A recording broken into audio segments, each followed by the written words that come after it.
Peace and welcome to the culture right here on the Black Star Network. I'm your host, Farajii Muhammad. Thank you so much for tuning in this afternoon. Folks, we got a lot to talk about. First and foremost, let's talk about protecting, preserving democracy. The president is planning to make an address this evening, just a few days ahead of the national midterm election, to talk about the importance of getting people to the ballot and making sure that there isn't voter suppression or voter intimidation and a whole lot more happening at the polls. So we're going to talk a little bit about that.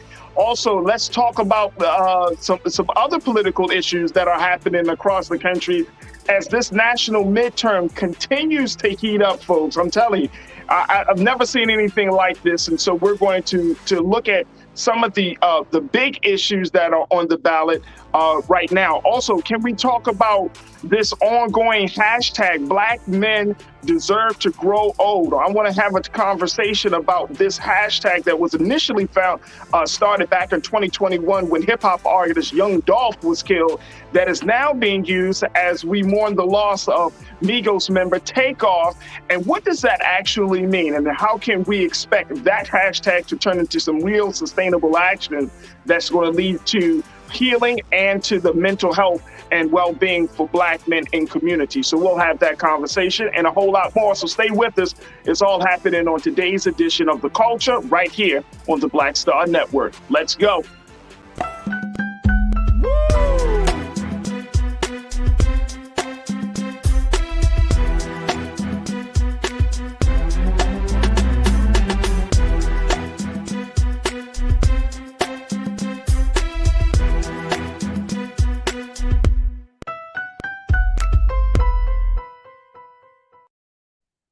Folks, welcome to the culture here on the Black Star Network. I'm your host, Farajii Muhammad. Thank you so much for tuning in this afternoon.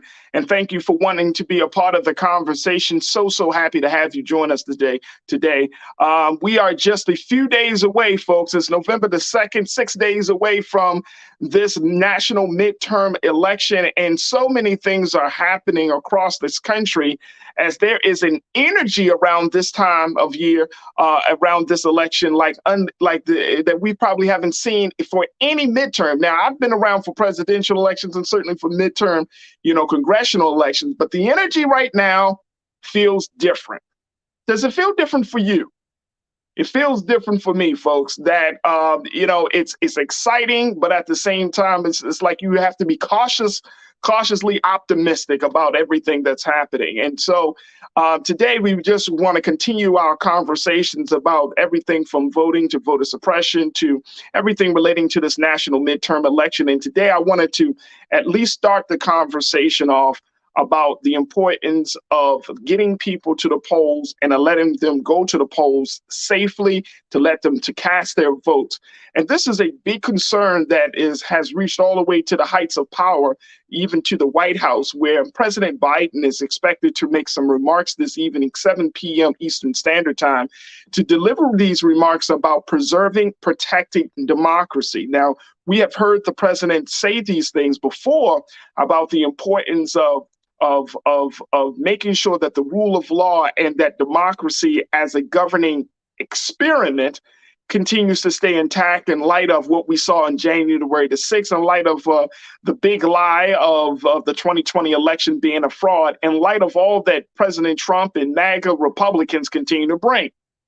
But now we're at this point where, as states across the country are in early voting periods, and then we're seeing that there are more and more efforts to stop people from going to the polls, that there are a number of folks that have reported that they're seeing everything from armed men at the polls to getting certain text messages about voting that are wrong, to ongoing, social media is propagating certain misinformation about getting to the polls. And so it's causing a lot of confusion and chaos for people across this country.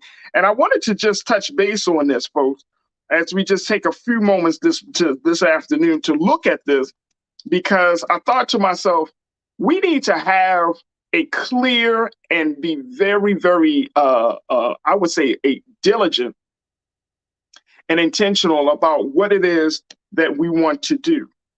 what is it that we're trying to do at this point? And I'm excited about the midterm elections.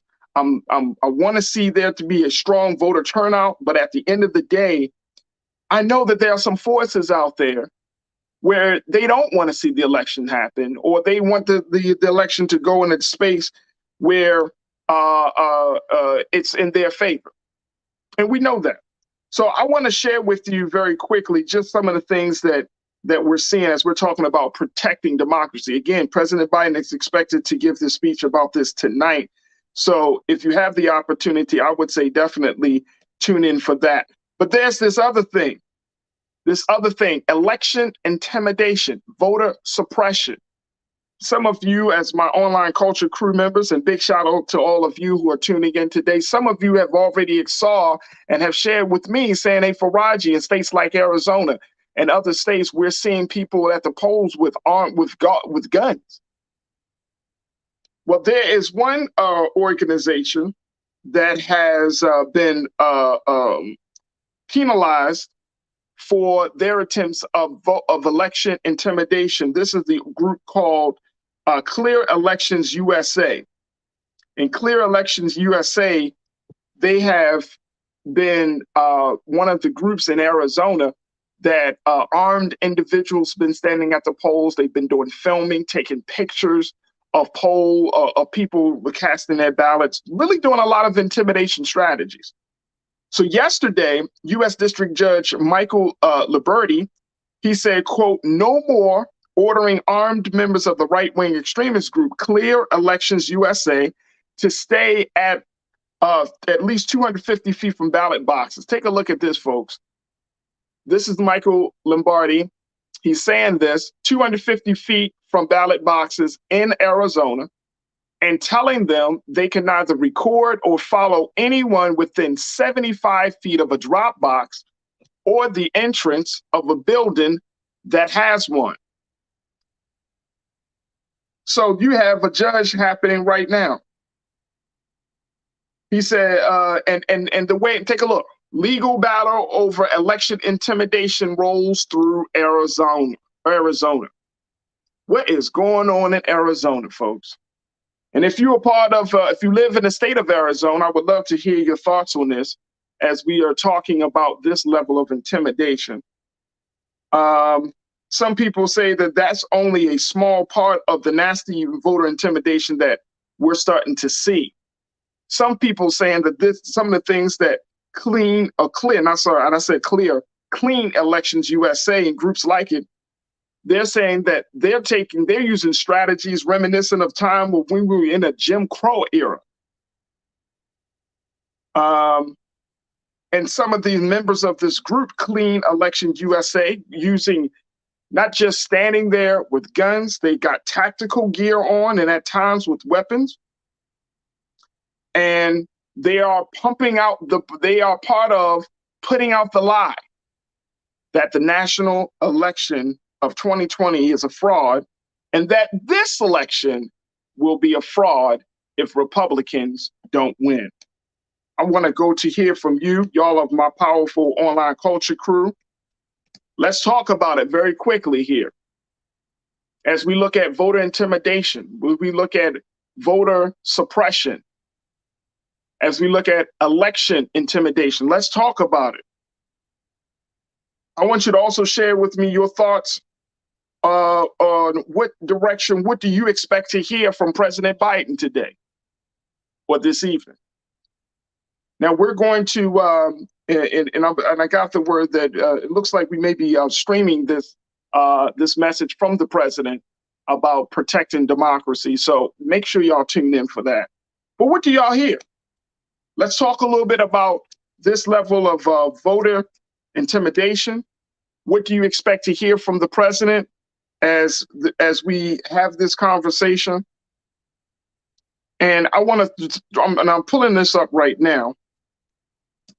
I'm trying to find this piece very quickly around that the Root put out, the Root.com, that said that they did a survey. The Root did a survey, the Root KFF survey that they did of Black voters. They found that there were a number of Black voters who are very concerned about voter suppression or voter intimidation for around this national midterm election. So we got a couple of things, folks, that I want us to kind of delve into for a quick moment. Voter intimidation, election intimidation, voter suppression. We got to talk about what the president is expected to say, protecting democracy. What does that mean to you, preserving and protecting democracy? And all we essentially are talking about, folks, is getting people to the polls, right? That's all we're talking about. Getting people to the polls, casting their vote. One of the big concerns is that there are going to be some extremely long lines, right? And voter suppression, some of the tactics that they often use is they take the small things that we want to talk about. I mean, they take the election, the voting, going out to vote experience and trying to exploit it by saying, oh my gosh, you don't want to vote because there are going to be some of these long lines, or, if you cast your ballot, they're not really going to count, or, you might as well not vote in any way. I mean, if you live in a Democratic city, your vote is not going to count. These type of things. And I hope that none of you are falling for these tricks. Now, if you don't want to vote, that's totally up to you. I'm not going to beat you over the head, and I don't think that's fair, because I don't know what you want to see. I don't know what your interests are. But let me just at least say that Black folks, just like we've been hearing, folks, everybody say, oh, abortion is on the ballot in November. The economy is on the ballot. Would I be crazy to say that Black people are on the ballot? Can we say that? Would that be too far-fetched to even mention that Black people, just everything that comes with us, our interests, well-being, our concerns, money, education, health, like we just on the ballot. Can we say that? Can I say that, y'all? Are we on the ballot in November, on November 8th? Because I feel like we are. I feel like we we haven't been getting the type of attention that we deserve. And since we're not getting the type of attention that we deserve, we're on the ballot. Since we're not sitting at the table, we're on the menu. So can we all be on some agreement around that? Can we say that? Let me hear what y'all got to say. Y'all can say anything about President Biden, voter intimidation, this Clean Elections USA group, what's going on, what you're saying, because we are on the ballot, folks. Daffy Daggers, let's see you kick it off this afternoon. Good to hear from you. You said my favorite aunt lives in Tucson, Arizona. She's disgusted by this. These right-wingers are despicable. I live in New York City. Pretty glad that I do. Yeah, in none of these major urban areas, you know what I'm saying? A lot of the urban areas are more Democratic than they are Republican. So we know that. So yeah. Daffy, I would love to know, is your aunt, like, the level of intimidation that she's seeing, is that causing people to not go to the polls down in Tucson? Let me know. We'll get right back to you. But I appreciate you giving us that update and that sentiment. I understand. Chris V, you say they need to start arresting and prosecuting people for voter intimidation to send a message that this isn't acceptable. Absolutely. Absolutely. I mean, that's what we've seen here so far. That's what we've seen here. Shalenda, you said that's a shame that the hatred in America with Trump bringing out the worst in white folks have gotten worse than 70 years ago. Right. More to lose, they feel like. 70 years ago was one way of America, but now, woo, if they lose the bastion of power, they lose the seat, they lose the ability to dictate policy. Oh man, here's two powerful components of our American society, of culture: politics and money. So you lose the power of money And then you lose the power to decide who gets the money. You lose the power of deciding, dictating the policies that regulate money, that dictates people's lives, and all of those things. So you losing all this power. You're getting mad. You're getting mad. Corinna, my sister, good to hear from you. You said this specific vote, as Latasha Brown recently framed it, as a harm reduction act. And Black folks are always on the ballot. No question. We better act like it then, right, Corinna? You also say we must beat folks over the head to an extent. This is not like previous midterm elections. Our survival hangs in the balance. Unless folks are content with living in peril, I'm not. No, I'm not either. Tired of it. I'm tired of it. But look, again, and all of you, I think, would agree with me. I would say 90%. I'm not going to assume everybody. But I think many of you would agree with me that we understand that voting is just one tool at our disposal to get us further along. Voting is just one tool, right? We understand that. Like within 6 days, because we got 6 days left, let's not get sidetracked with a lot of other stuff. Let's just keep it very simple. Like, all right, let's get people to the polls. Then we move on to using the next tactic to get further along. Does that make sense to everybody? Y'all tell me. My man, King Lee, you said if you're a licensed or legal gun owner, protect yourself and your family when voting and not voting. Yeah, and you know, I can't say that, King. I understand you, you know, big bro, I got you. I totally understand. I cannot say that because of where we are, the space that I work in, more importantly, and I'm not going to advise anybody to bring guns to the voting booth. That is certainly your decision if that's legal in your state. But I understand. I understand. I understand. We don't, this is 2022, bro. Like, and you know this, King, like I know this, big brother. You're not going to just buck me, man. You're not going to just make me feel like I'm a little boy. You're not doing this. I'm the saving grace of your damn country, of this country. You feel it? That's really how I feel, you know, in terms of like my relationship to as a Black man. Like, no, you better be lucky I'm here, bro. We're saving graces. But I feel you. Karen, my sister, my LA online culture crew member, Karen checked in and said, look, if the intimidators see Black voters carrying, they will stand down. They are nothing but a bunch of bullies. Vote and do not be intimidated. Absolutely. Absolutely. I never forget, like, and we have history, right? And again, I'm not putting it out there. This is your opinion. These are your thoughts.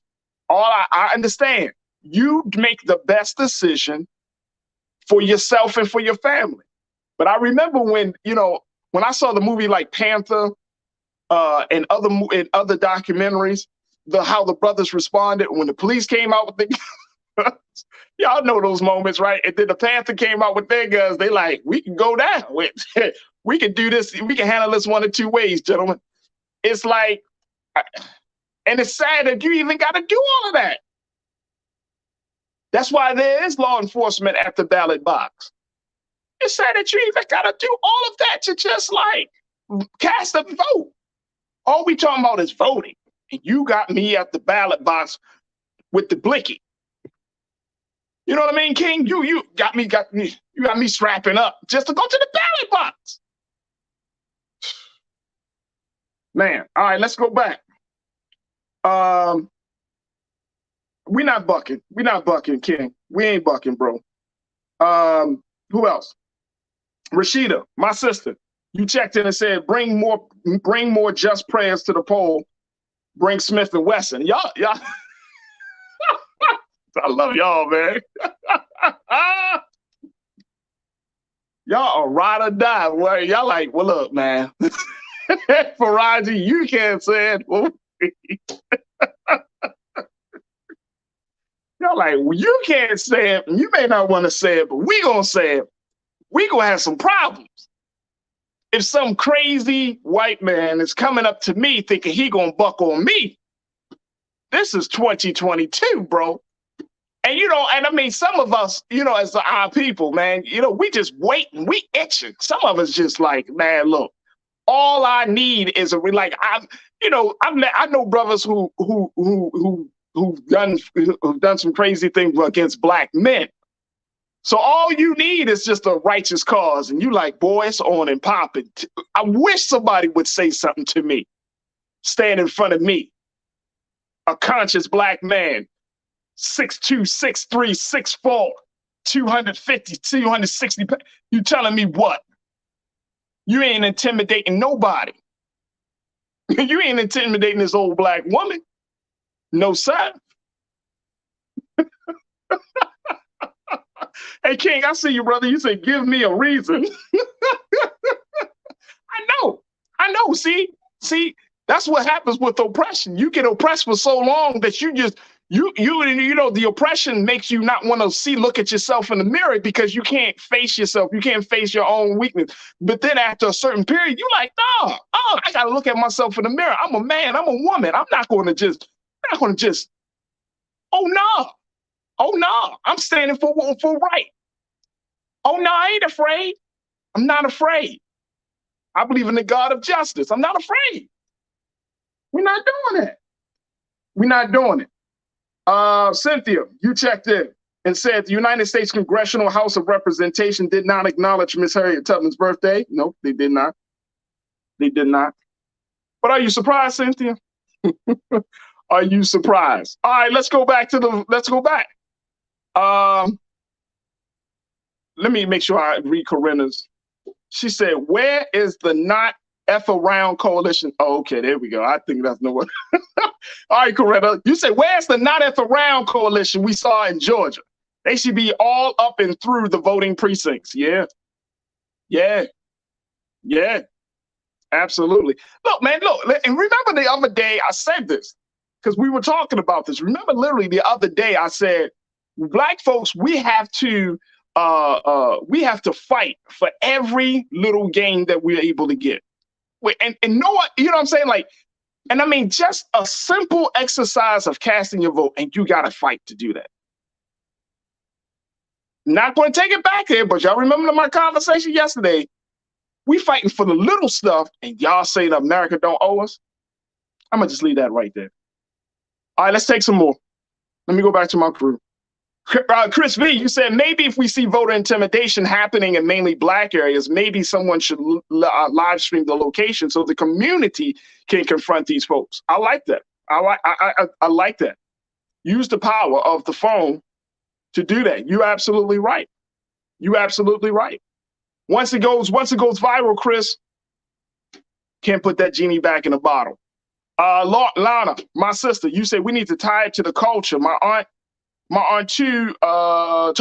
told me how my grandmother would press and curl hair for 75 cents so she could pay her poll tax. That hit home.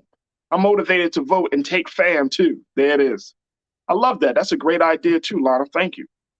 You also say they don't want us to tie our current pain to our past history. The goal, keep us asleep so we don't vote. Come on. I'm loving this afternoon. Come on.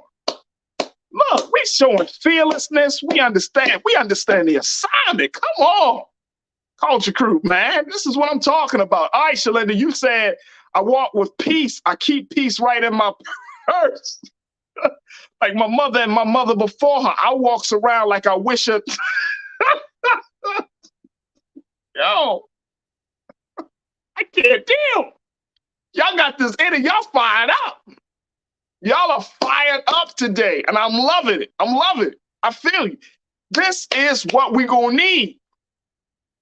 Fire your people up. Get fired up, man. Because I don't know about you, but enough is enough.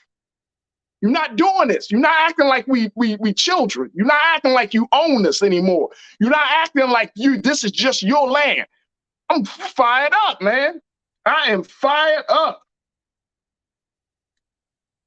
I'm fired up, man.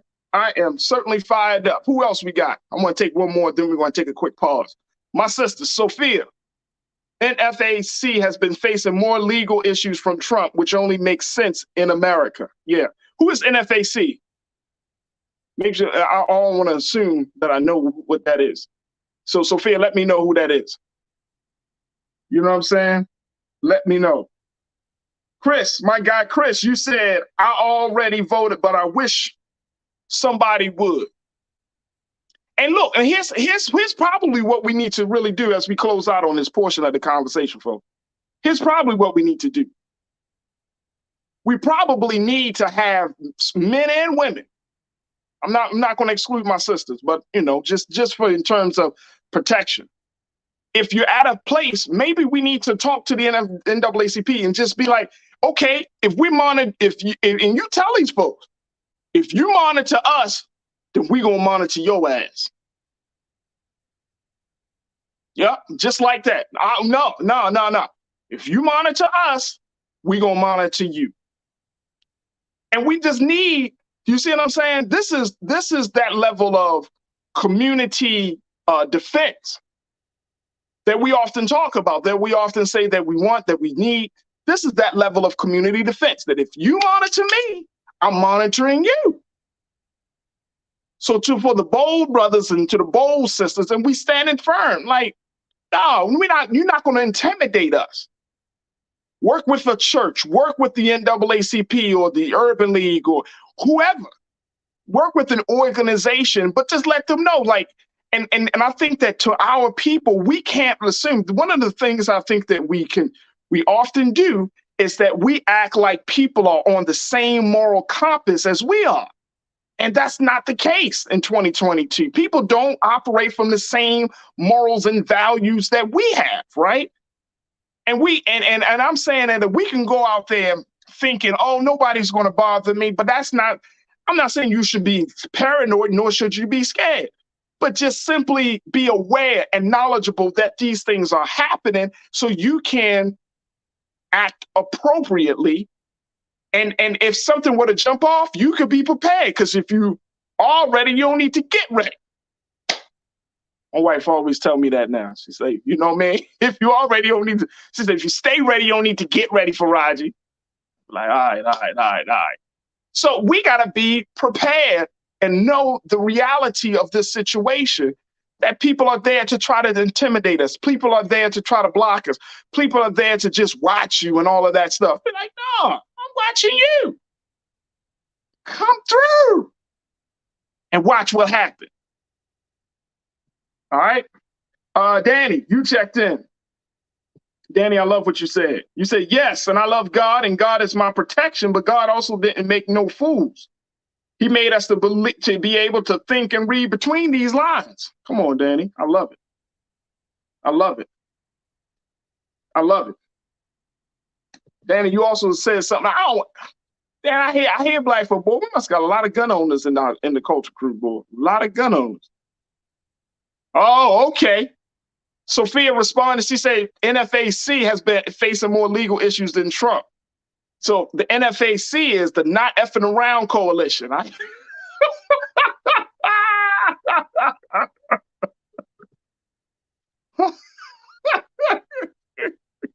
So the NFAC, the Not Effing Around Coalition, is backed by the Whoop Your Ass Board.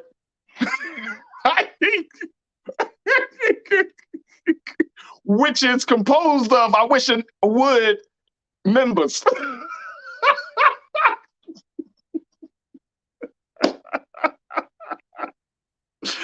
Wow. There we go. There we go. All right, look, we know these things are happening. We know that they're real, and we got to get prepared for it. Look, real talk, folks, real talk. This is serious. This is serious time. I don't want us to get afraid. I don't want us to lose focus. I don't want us to feel intimidated, bullied, anything like that.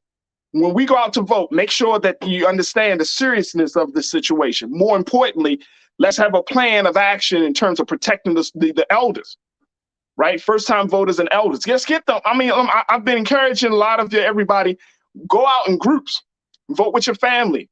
And if you see something, you got to say something. You got to let people know what the situation is, but go out in groups and with your family. And then, if you see, and it don't take nothing for, you stand in line and you see a older woman or older man who might feel a little, they trying to figure things out. Don't say it doesn't take anything just to be like, hey, I'll help you through this process if you need some help. Or, like, I don't know why those men are over there. And you like, no, there ain't nobody going to bother you, Miss Brown. Nobody ain't going to touch you. Just trust and believe. No, ain't nobody going to intimidate you. We got you. And if we start to create a spirit and energy of protecting ourselves, right, then that energy is just starting to magnify that we in this, you're not doing this today. You know what I mean? I've always been blessed to vote in spaces where I didn't get that type of intimidation. So, but I understand that. I've confronted that. I confronted the police on certain things. So it's like, no, we're not bucking down. We're not standing down. We're not doing none of that. We're going in there to vote. We're going to take care of our business as citizens, and you're going to leave us the hell alone. That's what it is. That's what it is. It's a new day for Black folks. Never forget that, y'all. It's a new day. All that scratch where you don't itch, can't look a man in the eye. Oh, that shit is dead. That is dead. This is a new day. All right, I got to take a quick pause. When we come back, let's check in with Culture Crew member, my brother Sinedu Wakofor. Let's talk a little bit about this hashtag that is going around that has gotten a lot of attention about Black men deserve to grow old. Let's have that conversation. Let's continue to talk about politics and a whole lot more. So stay with us. It's happening right here on The Culture, right here on the Black Star Network. We'll be right back.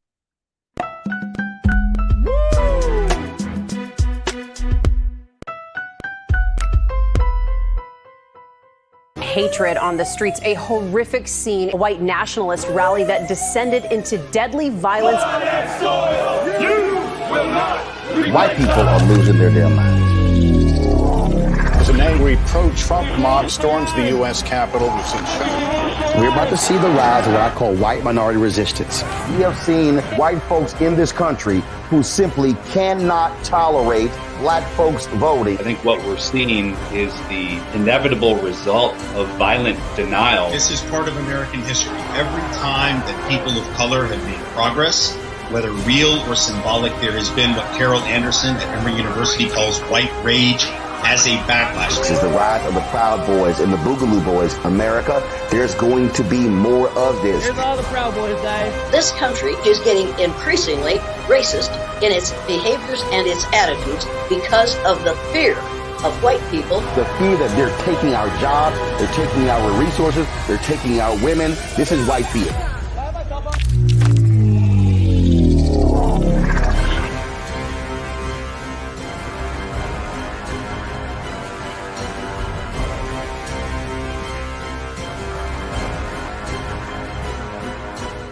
When we invest in ourselves, we all shine. Together, we are Black beyond measure. When you talk about Blackness and what happens in Black culture, we're about covering these things that matter to us, speaking to our issues and concerns. This is a genuine people-powered movement. There's a lot of stuff that we're not getting. You get it, and you spread the word. We wish to plead our own cause. Too long have others spoken for us. We cannot tell our own story if we can't pay for it. This is about covering us. Invest in Black-owned media. Your dollars matter. We don't have to keep asking them to cover our stuff. So please support us in what we do, folks. We want to hit 2,000 people, $50 this month, raise $100,000. We're behind 100,000, so we want to hit that. Y'all money makes this possible. Check some money orders. Go to P.O. Box 57196, Washington, D.C. 20037-0196. The Cash App is $RM Unfiltered. PayPal is R Martin Unfiltered. Venmo is RM Unfiltered. Zelle is Roland@RolandSMartin.com. We've got to stand up. Republicans are banning abortion rights, tearing down democracy, blocking progress. But when Democrats stand together, we win. Because we voted, Democrats stood up for Black lives, voting to ban police chokeholds, stood up for Black women, putting one on the Supreme Court, stood up for our families, lowering cost of health care and prescriptions and capping insulin, and stood up for millions by slashing student debt. This November, let's stand up together and keep making progress.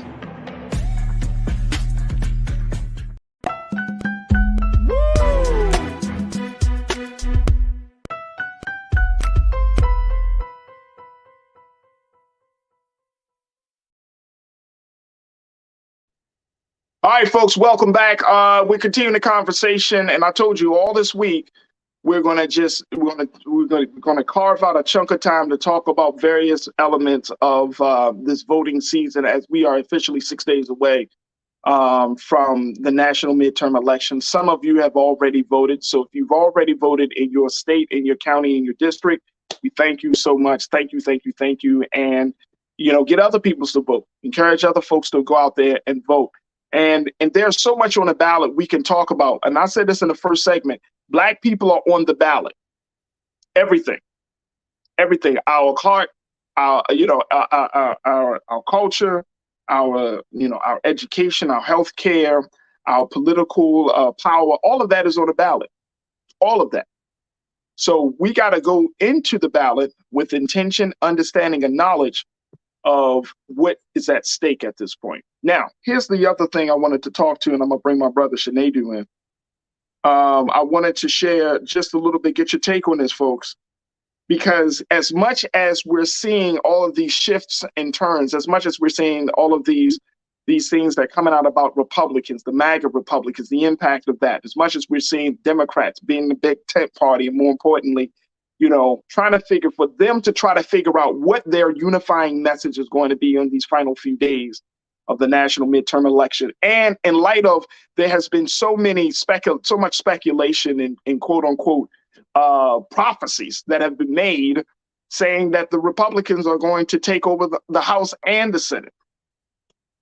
So now there's some great worry among Democrats that the strategy about the Democrat strategy as the midterm grows. Take a look at this. Here's what we got. Ariel, if we can put this on the screen, please, sis. The top Democrats are questioning their party strategy as the midterm worries grows. So my question to you is, should Democrats be worried? Should we be worried? Here's why I'm asking this question. And let's go to the quote too, Ariel, when you get a chance, please. I'm asking this because as much as we know that there are big party differences, we also know that Black folks stand getting a little bit more, just something more than what we may get from the Republicans at this point. Now, not saying that you put it all in one basket, but more importantly,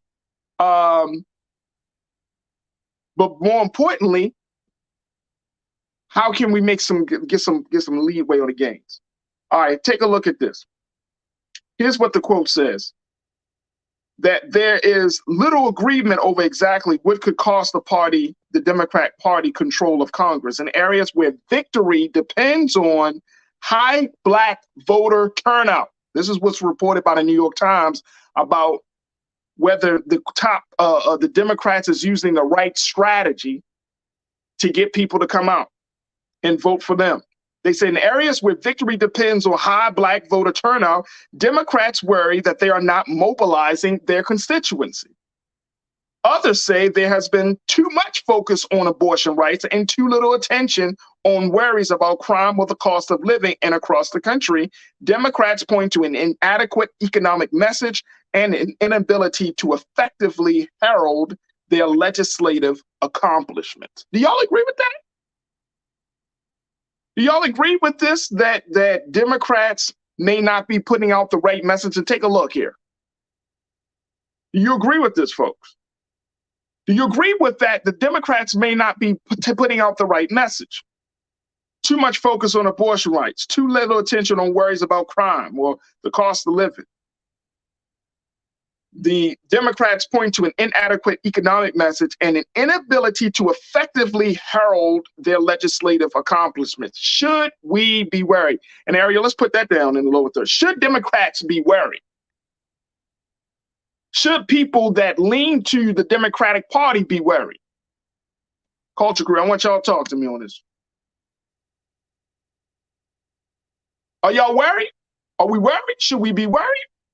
Let me bring in my brother, Shanadu Wakorfor, who is a diversity, equity, and inclusion specialist. Always got something strong to say. Brother Shanadu, thank you for your patience. Big brother, how are you? I'm pretty good, as I can be. I hear that. 6 days to go, Shanadu. This is what you love, man. This is your wheelhouse, as they say, right? Yes, sir. Talking about political power. But let's look at this, bro. Should we be worried? Oh, we should be very, very concerned. It's because, well, we should be concerned because we have to understand that although we did great in the last general elections, we did well in Georgia and so on and so forth. People don't understand that the real, I guess, the real measure of power is how long you keep it. And in order to make actionable changes, we need to keep power for long periods of time, or we'll make small headway. And then 2 years later, 4 years later, the Republicans will take us way back from where we were. So I think Democrats should be very concerned.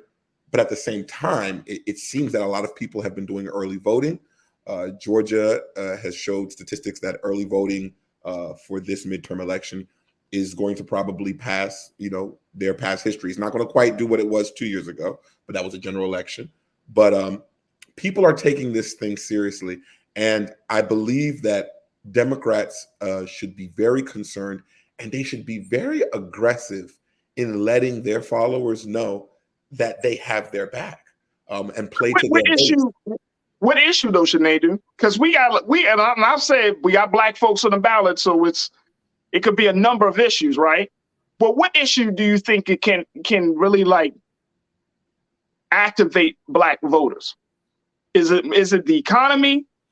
Is it crime and violence? Is it school issues or healthcare issues around COVID and everything else? What you think? I think that it should be all of that, but it's under one major umbrella, and that's our democracy. If our democracy doesn't hold, all of those things will fail woefully. And I think it's important that we make sure that people know the equation.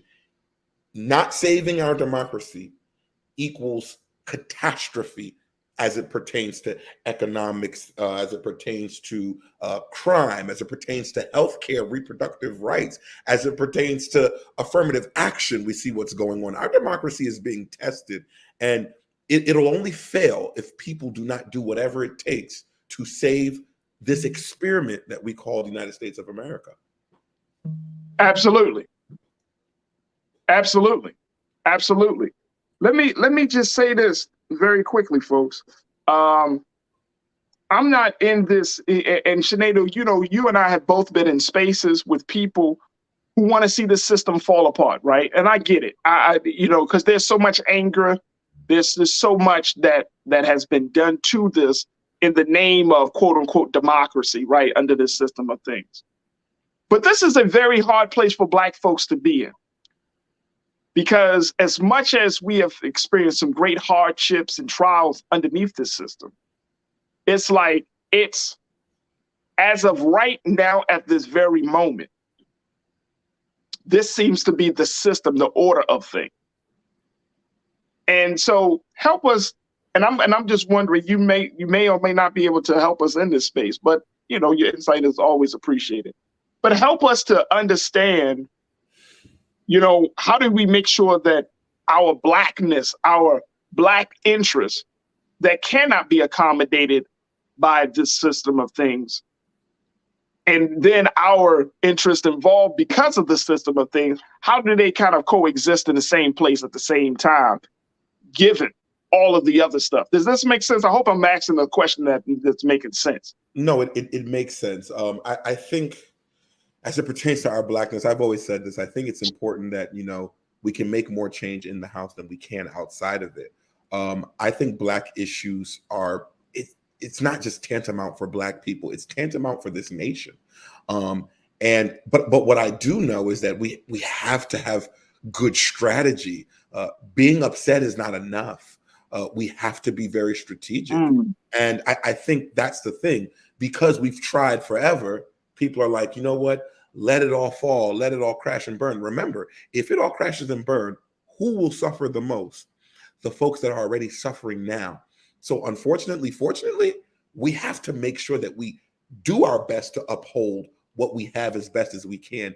And then we have to strategically infiltrate the system and do what we need to do. But we can't do that without numbers. We can't do that without people doing their civic duty to vote and to be involved. It's not just about the idea of voting. Are you sitting on your local boards? Are you going to see what these judges are doing in courts? You know, the ones that you don't know who you're voting for when you go to vote on Tuesday. We have to be more aware, and we have to make it interesting.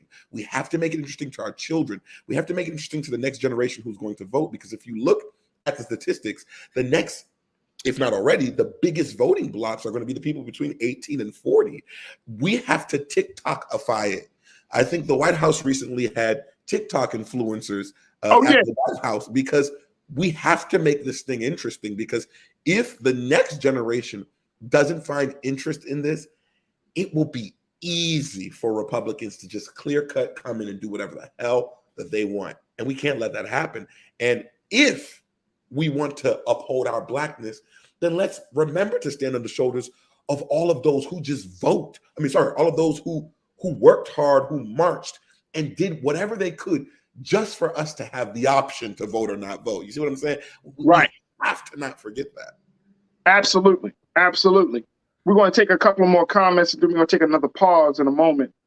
But I'm seeing so many people are saying, Brother Shanadu, in the chats that they're not worried necessarily that the Democrats may not be able to come through. But, you know, of course, the conversation about what the Democrats have done, I've seen, I think his name is Michael Every. Michael, is that you've been, Reggie Every. Reggie, you said, can I ask what have the Democrats done for us? And we don't have enough time to go over the what they have and have not done. But I would encourage you, Reggie, to take a look at what the Biden administration have done. Go to whitehouse.gov. You can see their legislative agenda. And more importantly, learn about what they were able to do and what they have done so far. Also go to the Congress website, the National Congress website as well, so you can get that information. Because having those type of conversations, Sinead, are like, with us as one-on-one and say, okay, what did they do? We don't know all that they do, because some of the stuff is not put out there on the general public. Some of the stuff is not publicized. So as a result of that, just go directly to the source, whitehouse.gov, go to the Congress website, the congressional website, and y'all will see it. But I appreciate the sentiment. Let me see here. We got some other folks. Hotep Pan Africa. You said we should not be worried more today than we were yesterday. We should be concerned about the principalities and powers in high places that maintain the status quo. We must vote our best interest. Come on, man. I love it. Love it. Hotep. I'm right there with you, bro. I am right there with you. The principalities, I love that point. We should be concerned about the principalities and powers in high places that maintain the status quo. It makes me go back to what Reverend William Barber said at the speech that we played yesterday, Sinead, where he said that we have to get uncomfortable because normal is how we got here. Being comfortable is how we are in the situation that we're currently in. And I'm just paraphrasing it. And it stuck with me, brother, because it's like, at the end of the day, that's so true. We got to get uncomfortable. We've been trying to go along with the status quo for so long as a people, right? That we have lost our sense of self. We have lost the fire, the urgency that's required to make the changes that we want to, that will garner the benefits that we want to see. We lost that fire, brother. Can you speak on that? Let us know. What's your thoughts on that?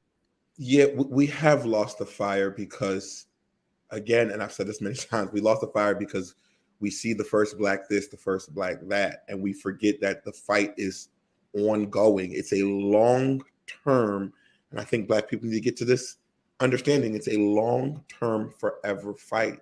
When you look at what the repealing of the Supreme Court ruling as it pertains to abortions, these folks sat there and they waited. They waited from the first moment Roe v. Wade was passed. They waited and they mobilized for decades just to get to this moment. In that same spirit, we have to have that same veracity for what we believe in, right? We have to do that. We have to be juiced up. We have to be excited about what tomorrow can bring for us. And also understand that everything that is being changed, not every change looks sexy. Not every change is a big headline. Some things are just behind the scenes. Yep. Remember, when you look at your phone or your computer, it's what's behind your phone that enables you to do things on the front of the phone. So in that same aspects, a lot of behind the scenes legislation is what's going to affect us in longer term things that are in our face. So we have to be not just patient, but be paying attention to the nuances. I love it. I love it. Thank you, brother. That's great. Excellent. Let's go to Tina Ra. Tina Ra C. You said, Tina, I can't recall where I read this, but it stated it takes 6 years to overturn political power. With that said, Democrats would need to win 2022 and 2024 to start to notice real progress. Tina, I never heard that, but I'm not going to doubt where you got that from. It sounds like it could possibly be the case. But looking at the time frame, if Democrats win 22, Democrats to win 24, right? So you're talking about at least 2, another 4. Yeah. But here's the thing. Here's the thing that change can come within that time frame if the people are educated about the situation, but more importantly, if the people dictate the urgency of that change. I hope you follow me here, what I'm saying, Tina, because I'm with you. But when we look at our history shows us that it's been like, it takes years upon years, not just 6 years, 10, 12, 15, 20 years, just to get small, simple changes made, small, simple steps taken. Now we can speed that up, but y'all know what's going to speed that up? And Sinead, do you know what speeds up people? Sometimes good teaching don't speed you up. It's the punishment. It's the consequences. You know what I'm saying? Like sometimes you just need to get some fire under your ass, right? You need to feel some pain, and then you be like, man, damn, I think we need to do something. Because the pain is just too much. And so if the Democrats lose this season, this election, and I want y'all to ride with me on this, y'all. Check this out. If the Democrats lose this season, this election, lose the House, lose the Senate, that could be the impetus of a different revolution in this country. So maybe the fact that the Democrats have been in power most of the time for so long has kept us asleep. So I'm not upset. You know, I think we need to, and to your point, Tina, I think we need to have a double strategy, Sinead, where we are both like, okay, if the Democrats win, this is how we're going to respond. If the Republicans win, this is how we're going to respond. But I think we should kind of have those things in mind now, so that way we don't, if one of those two outcomes take place, we can know how to move accordingly. Because y'all know, if the Republicans win, a lot of stuff is going to be repealed. A lot of stuff is going to kind of go back. You know what I mean? We're going to be in a much different space. But that's not even the point. The real point is, here's this, folks. Y'all ready for this? The real point is, how are we going to respond? Are you going to respond and be like, man, this shit crazy? Oh, man, I told you the Republicans are going to win. Oh, man, shit, we got to go back. Are we going to go back into that space? Or are we going to be like, oh, hell no. Nah. That means that we're going to have to give them hell for 4 years. Mm-hmm. So, Sinead, when we talking about that level of strategy, you know, talking about that level of engagement, like, I just think that, and I'm glad Tina brought it up, like, there needs to be a definitive timeline, like looking at down the road, because I'm already looking at 24. Right? We probably need to look at 26 too. Throw that in the mix. Mm-hmm. Because we're trying to get so many people on the same page And then we got to deal with all of these other challenges from within the community ourselves, to the point where we may not see that real change. As Tina pointed out, we may not see that real change until 24, 26 or something like that. But there has to be a different timeline. There got to be a sense of urgency if we're talking about bringing that change into existence. Absolutely. And I think that's, Charlemagne has been saying this, the Democrats need to definitively say this. If you're thinking about 24, you're right. 24 is what we really need to be thinking about. But you just like when you in college, you need the prerequisite before the class sometimes. 22 is that prerequisite. We need Georgia to be blue. We need that Senate race to look good. We need that gubernatorial race to look good. We need it looking good in Pennsylvania as well. That's the thing, because when that looks good, it almost guarantees that 24 will be an easy sweep. And then when that happens, see, when all of those things happen, all lined up, then we're in a real different room, because you have to understand, we're still dealing with people who are saying that the election in 2020 was rigged and this and that. We got to get a lot of those people out of here, and the people, the attorney generals who are controlling what certifies elections. People don't understand how important that is. And the people who keep moving the goalposts every time their candidate isn't winning, we need them out. So in order to properly do that, we got to get together in 22. But Democrats need to say that. And that's what they're missing. They're not talking aggressively enough. They're not talking aggressive enough. And I get it, because some people get turned off by real hard talk, right? Aggressive talk. So I see why the Democrats may take that approach. But this is war. This is war, folks. We ain't talking about winning some volleyball game. We're talking about power. We're talking about real power. You know what I'm saying? And like the Democrats can play around those games and say, oh, we don't want to do that. But behind closed doors, they ain't talking soft to each other. You think Pelosi and Chuck Schumer are talking soft, like, well, we need to work together with them? They probably be like, man, F these cats. We need to storm. You know what I'm saying? They probably have a different level of passion. But this is the thing, man. People always want to keep the American people just sedated with nonsense, right? So when we're talking about having a backbone, being aggressive, being intentional, being definitive, it's like, it becomes this cultural norm. Like, oh my gosh, y'all mad. Like, hell yeah, we mad. Not only mad, we're going to stay mad. You know what I'm saying? Like, why wouldn't you be mad? We're talking about power. We're talking about human lives. We're talking about the future of the place that we live, that we call home. Why the hell wouldn't I be mad if I see that the direction of all of those things is going right? And if I may say this real quick, go ahead, bro. We got to think about, we all know, if we don't know, we're going to educate ourselves right now, that the census has us by 2045, 2050 being a majority minority country.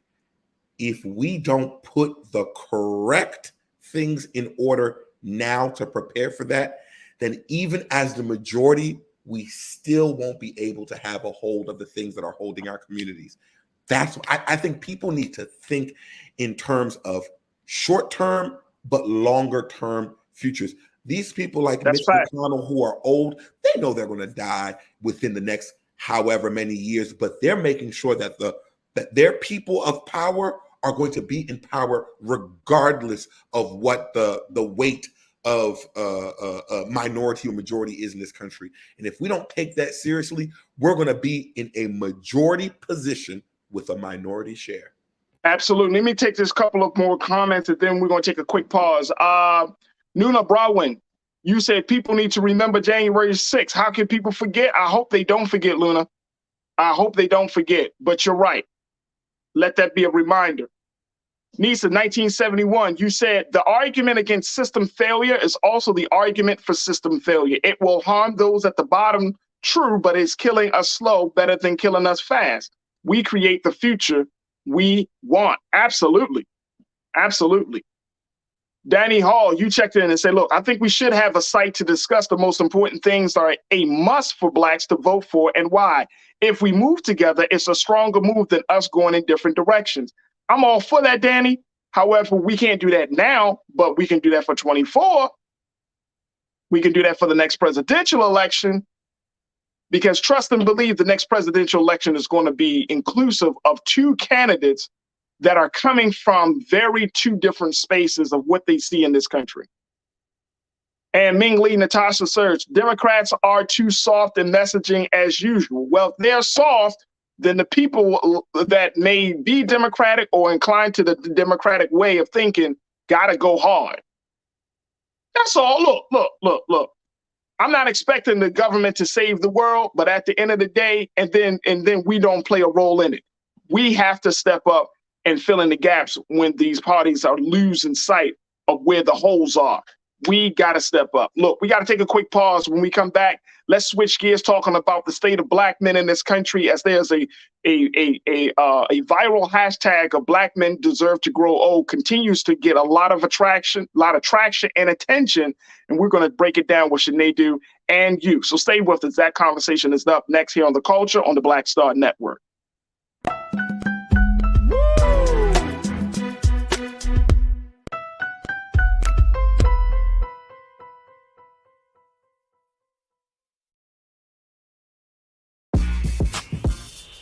When we invest in ourselves, our glow, our vision, our vibe, we all shine. Together, we are black beyond measure. Pull up a chair, take your seat. The Black Tape with me, Dr. Greg Carr, here on the Black Star Network. Every week, we'll take a deeper dive into the world we're living in. Join the conversation only on the Black Star Network. I'm Deborah Owens, America's Wealth Coach, and my new show, Get Wealthy, focuses on the things that your financial advisor and bank isn't telling you, but you absolutely need to know. So watch Get Wealthy on the Black Star Network.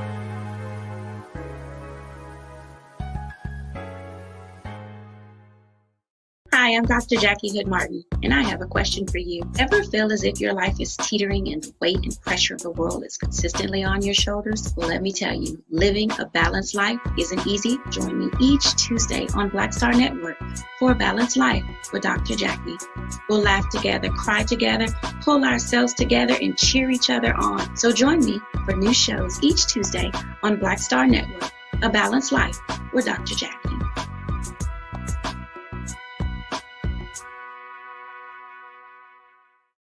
When we invest in ourselves, we all shine. Together, we are black beyond measure. We've got to stand up. Republicans are banning abortion rights, tearing down democracy, blocking progress. But when Democrats stand together, we win.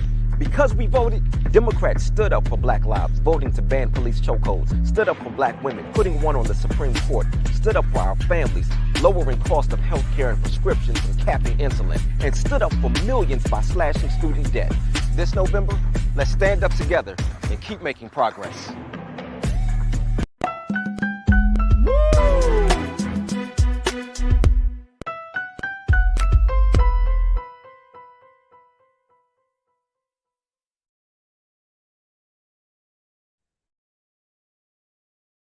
All right, folks, welcome to the second hour of The Culture right here on the Black Star Network. I'm your host, Farajii Muhammad. Thank you so much for tuning in this afternoon as we've been having these important political conversations as we're just days away from the national midterm election. Now, first and foremost, before we jump into the next conversation, I definitely want to encourage you to check out our website at blackstarnetwork.com, and let's continue to support Black-owned media and having a platform such as this to discuss the various political interests that we all have and why it's important for us to even having conversations like this.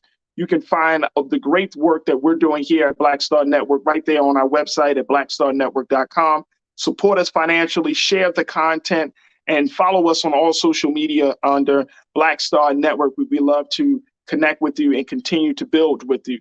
The other thing is that if you've been enjoying this conversation and how I've been having these discussions with you as my online culture crew, make sure y'all follow me at my personal social media. On the IG, I am the real Farajii. On Twitter, Farajii, and on Facebook, I'm Farajii Muhammad. Let's continue to build the conversation. Let's continue to build the community, because I'm just so full of the energy that you have been given to me. So many of you are checking in. So many of you are having these thoughts and these discussions. And I hope that you're having these thoughts and discussions with your families just as much as you're having it with me, because that's how we're going to change the culture. So make sure y'all check me out at The Real Farajii on IG, Farajii on Twitter. And I love to build this community up with you.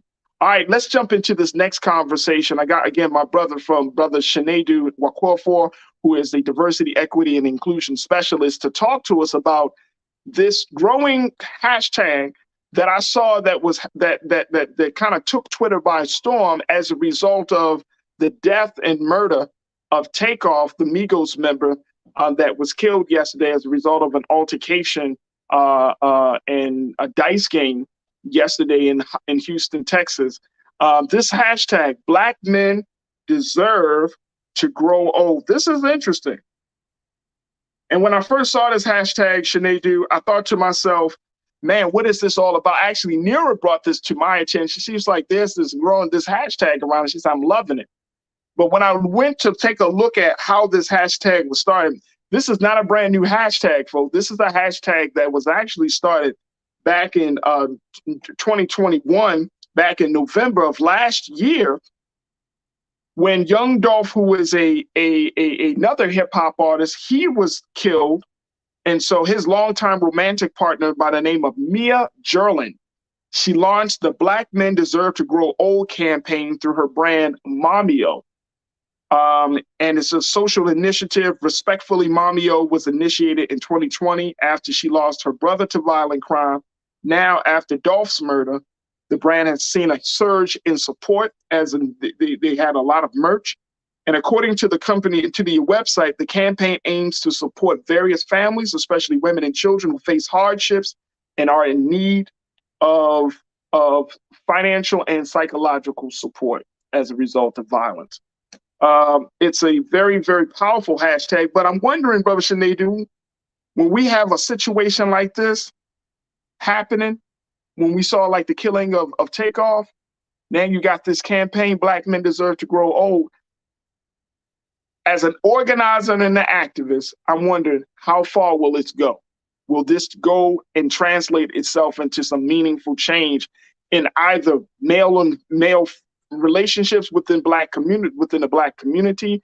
Will it change? Will we have some different conversations about access to guns? Will we talk about self-love versus self-hatred? I mean, there's a lot of ways that this thing can go, but I hope it just doesn't stay online. It was a tough day yesterday, and bro. This hashtag, I think, this campaign, I want people to take a second to think about it. It's just as simple as the hashtag of Black Lives Matter. Think about these words, Black men living to grow old. Like, these are all basic tenets that we're asking. And we need to ask ourselves these questions. It's not always about portraying them to everybody else. We need to answer these within ourselves. I think it's an important thing that we now question. Okay, we know what issues have been put upon our people based on government laws, redlining, et cetera, et cetera. But what do we want to do for ourselves? How do we want to free ourselves? We have to be able to do something differently.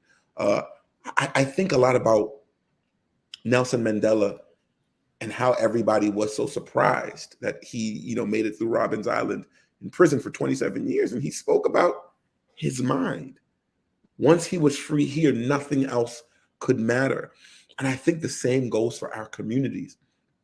It's not just about saying, put the guns down, because we don't want you to put the guns down and then pick up other issues or pick up other forms of disenfranchisement.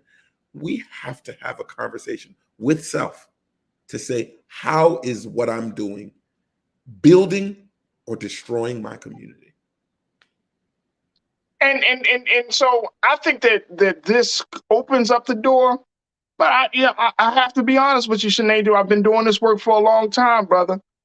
There are only a few situations where I have seen Black men take the reins and say, you know what, enough is enough. Like, of course, like in Baltimore, there's a group called We Are Us. This is a group of Black men composed of Muslims, Christians, agnostics, Pan-Africanists, nationalists, and all of these folks who are walking the streets of Baltimore, talking to Black men and women, the residents of Baltimore City.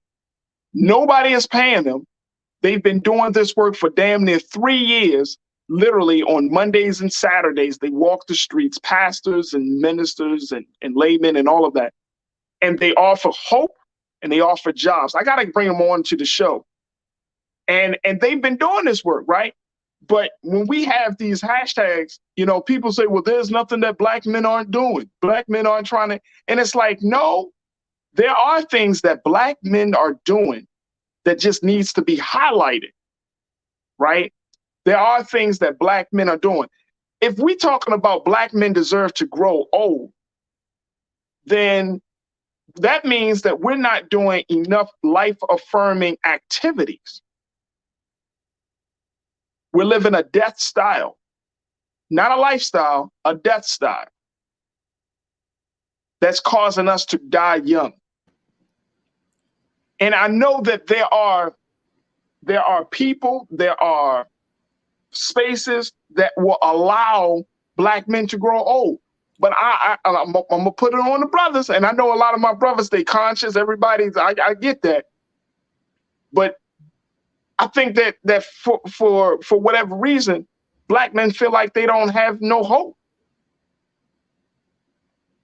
So why get old? I'm hopeless.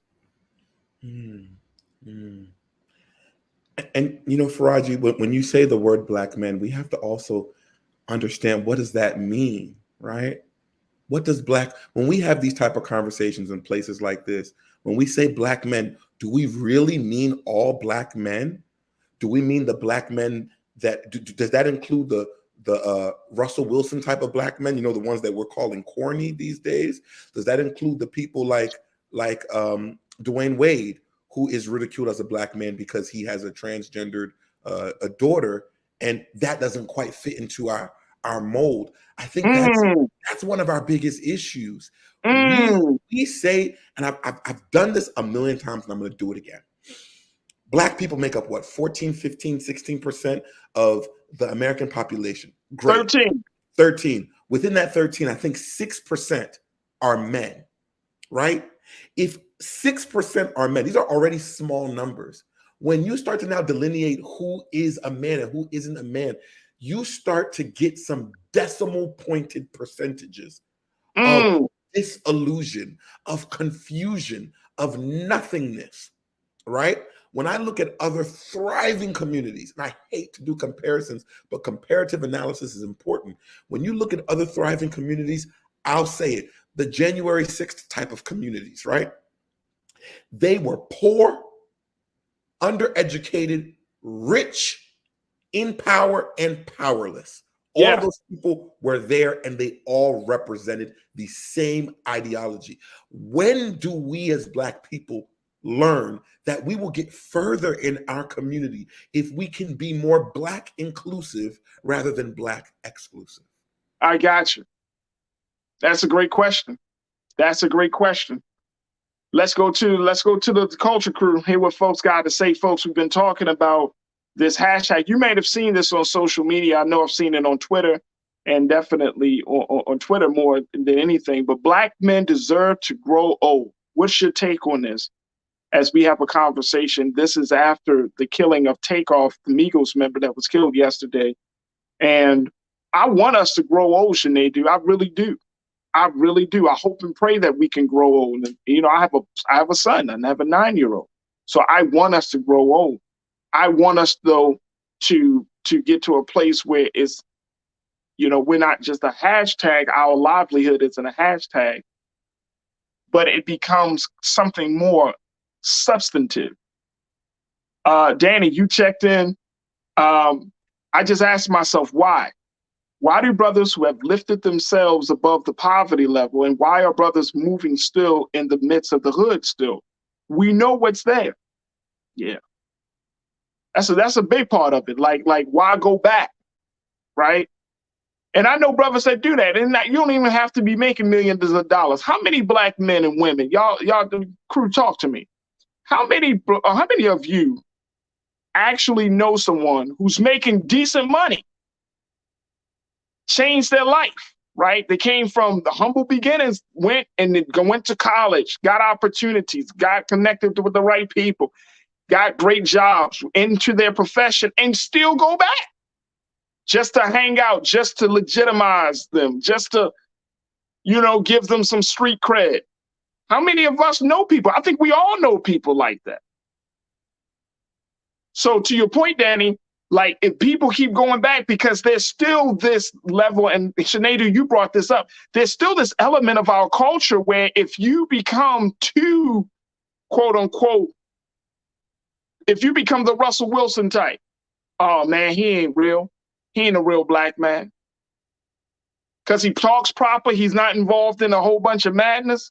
He's not in the hood, even though he got a house in the county. You know what I'm saying? Like this crazy view, like you said, of what it means to be a black man. Like, just because you move differently. Yeah. So I think to your point, Danny, that's the frustrating part. It's the culture. Our culture is like, women have played a role, black men have played a role. We appreciate, we always look through the lens that if you're not, quote unquote, from the hood, then you ain't real. If you're not from the dirt, from the projects, and we always, and all of us who have some level of upward mobility, we always got to kind of remind people and ourselves that we from there. Oh, I'm from so-and-so. I'm from so-and-so. Why? Why do we have to? It doesn't matter. Essentially, it doesn't matter because that's not who you, that became a part of who you are, but that's not where you are right now. And it's okay. It's okay to, even if you're not from there. I didn't grow up in public housing. So does that make me less of a black man? I mean, I grew up in a middle-class neighborhood. I went to good schools. I had grass in my backyard, brother. You know what I mean? But I celebrated birthdays. Like, I didn't have those experiences. But I know what it's, I've went through some hardships in life, but it wasn't like my mama was on drugs, my daddy left me. My daddy's still living, thank God. Like, you know what I'm saying? Like, so I think to your point and to Danny's point, we do need to really change this view that we have of each other. Yeah, and also I think we suffer from the struggle culture where we are all struggling together. Hold on, Sinead, you can't be dropping those jewels. What we call that? We call it struggle culture. Woo! And it's a phenomenon in this paradigm of struggle culture where we're all struggling together, and then we get out, just to come back to prove to those who are struggling that we've made it. I think Kanye West. Are we saying? Wait, hold on. I want to delve deeper on this real quick. Are we saying when we go back that we're better, or are we saying if I can do it, you can do it? Nah, we're saying nah, look at me. But we don't, half the time we don't even know it. Because if that place, many people who come out of it describe it as hell. So why would you go back there to floss? What did Kanye West say? Just to spend $400 on this, just to tell you that you ain't up on this. And we do it a lot. When we get out of those situations, like, rest in peace to Takeoff. His death really affected me. I didn't really listen to Migos much, but that was the soundtrack of me being in college. I remember the first time I heard them, it was in college. So that's how I remember them. And I just couldn't help but ask myself, I don't want to speak on the dead, and it's unfortunate of the senselessness that took place there. But I kept asking myself, just because it has been the culture, do we still do those things that no longer serve us? Look at Black people who've turned soul food, which was food of scraps that we used to survive. But then we started realizing, okay, we're surviving better. Let's go to more vegan options. Now you got vegan soul foods, you got slutty vegan, so on and so forth, because we have to abate what doesn't work and do what does. But my question is, how do we get up and get better and turn back around and put ourselves in them same statistical places that we weren't even supposed to make it out of? How do we put ourselves back there? How do we do that? And I'm not saying that we shouldn't go back to where we come from. We definitely should, but I think we should do it in a more humbling approach, because 9 times out of 10, when you go to buy, even the people who are struggling and still in struggle mentality or in struggle locations, you go and buy shoes, you buy phones, you buy cars, you buy things just to show everybody else that you have it. When did we become such consumers of our own detriment?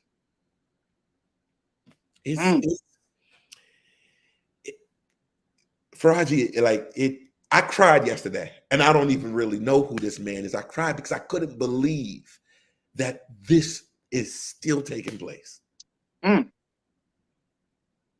Even today, with all that we done achieved and with all we want to achieve, it's still taking place. And it's the typical statement. They say, oh, he wasn't doing anything. He's the guy who's the chillest. He don't bother anybody.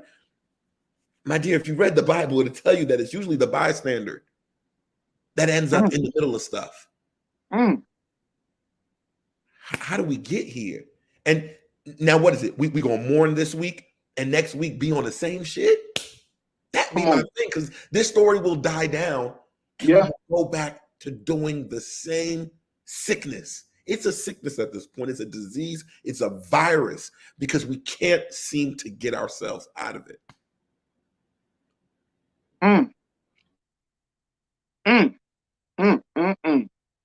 Let's go to the culture crew. Dang. Y'all hear this? I'm still up on the struggle culture. I don't know. I'm serious. They do. I'm still, bro. I see it every day, and you are absolutely right, brother. Because we talk about how much of a hell place that place was of struggling, and then we go back to flaws. And I think it's appropriate that we say that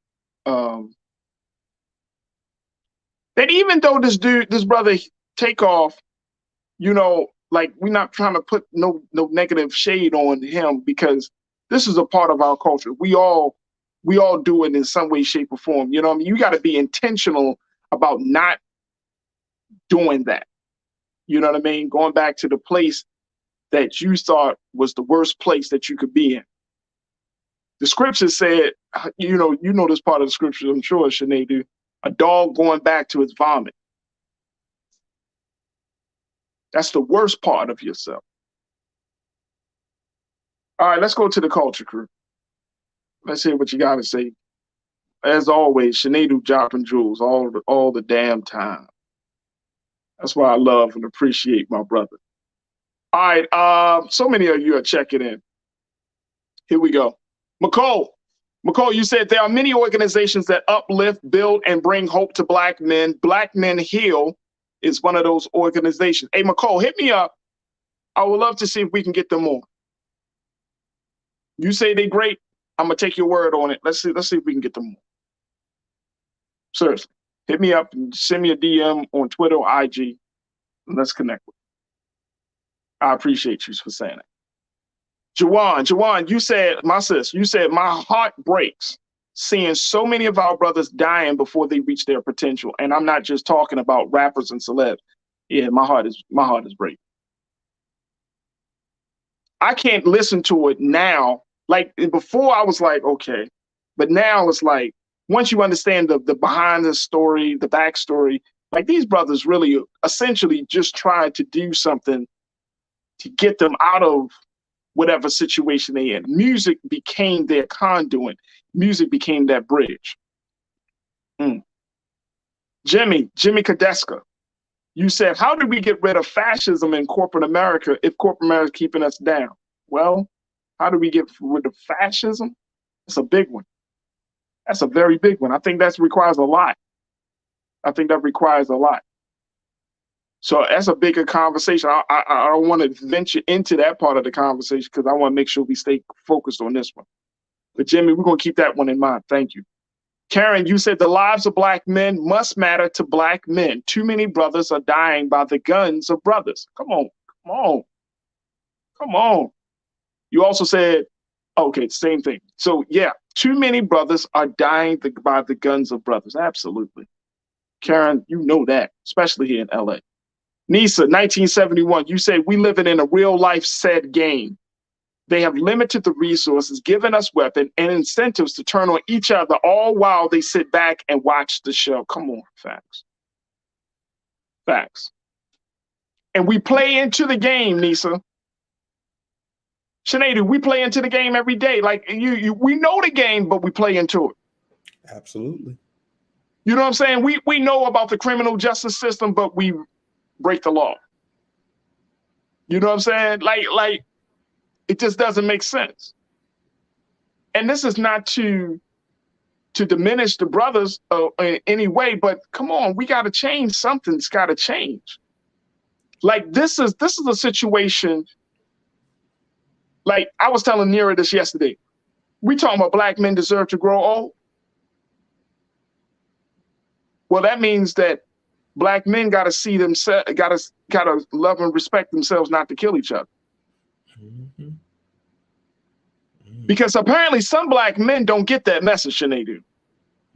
They're not getting that message. They not throwing up that hashtag of Black men deserve to grow old, unless they doing the Tupac thing that we saw in the movie Juice. Remember that?